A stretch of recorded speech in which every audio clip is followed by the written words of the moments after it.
A Fox Business Alert. Fisker Automotive and the Department of Energy now admitting 169 million taxpayer dollars was spent developing the Karma. This is a luxury electric car that is being built in Finland, though both still insist not a dime of the federal loan is being spent overseas. To make matters even worse, the company is 2 years behind on manufacturing its electric cars, and we loan these guys over $500 million.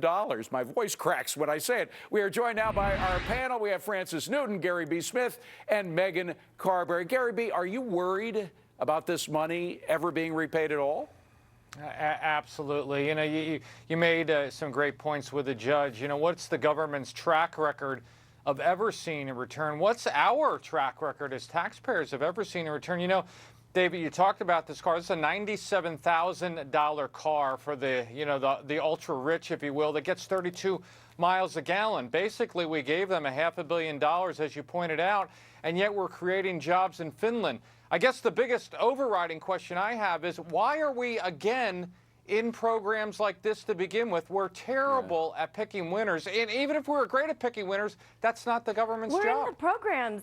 Who was that? We're Megan, in the programs go ahead. because we're in the programs because government is trying to invest in society and stimulate the economy. Now, it's a little bit bizarre that these jobs are being made in Finland. The government does plenty of things to further the country. They invested in companies like Blackwater to further our military purposes under George Bush, and very few people complained about that on the conservative front. Well, I think a lot of people complained about that all over. But Francis, the question is, how successful has the government been at stimulating the economy with these projects?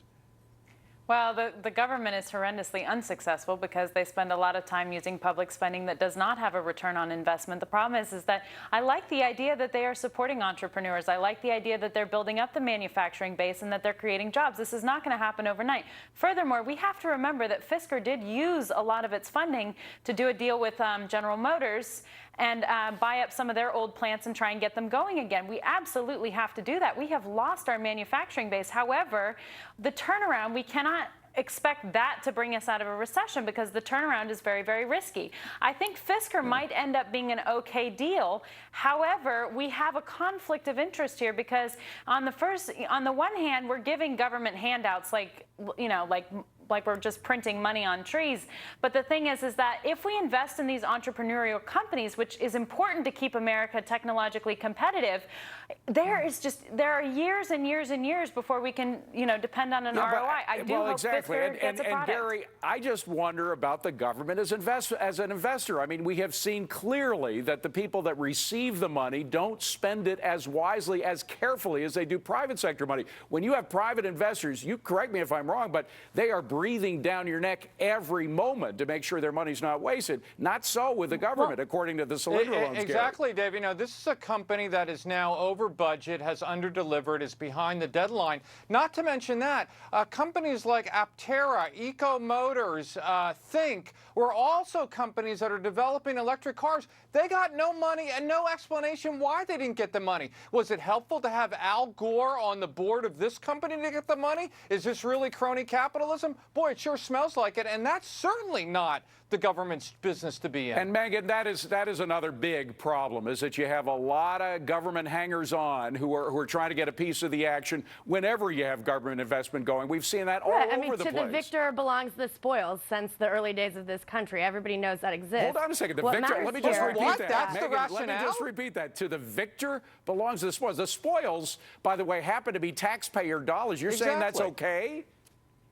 I said that's been a part of the history of this country since its inception. People fight against it all the time. It's definitely not fair by any stretch of the imagination, but everybody does it. And what needs to happen here is that as the election, it's not like there's no accountability here. There's an election coming up next year, and people, especially people who are interested in mobilizing environmental voters who want to see positive investments in energy markets. That is the point. I'd rather support up. Entrepreneurs. That there is an election coming up. This was not properly monitored, but I would rather see us invest in entrepreneurs. If we're going to hand out money, we can't expect them to quit doing that tomorrow. Come on.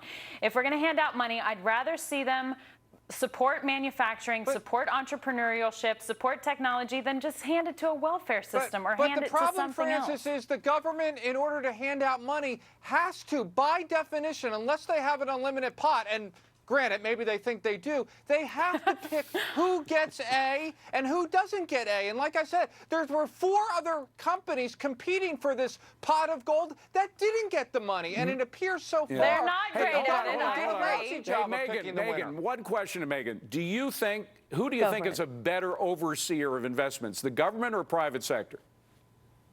You know, what matters is being a good leader who understands how to move a project forward. I'm not going to split it. I'm sure there's some great government officials and some great private people who can do a good job. What matters is that someone does a good job because the country needs to move forward. All right, but all things being equal, you say there's no difference between government investment and private sector investment. Quickly. They've No, because killed they're the invested private in sector. partisanship or trying to, you know, get a profit or get ahead. What matters Megan, is you people may who do be a good shocked, job but in I don't business. agree with you on this one. Gang, thank you. We'll hear more of the panel coming up. A holiday guaranteed. Listen to this. Walmart, to put a little something extra in your stocking if prices on what you buy now drop before Christmas. Great for shoppers, but maybe not a great one for the economy. We'll explain coming next. It's our American icon.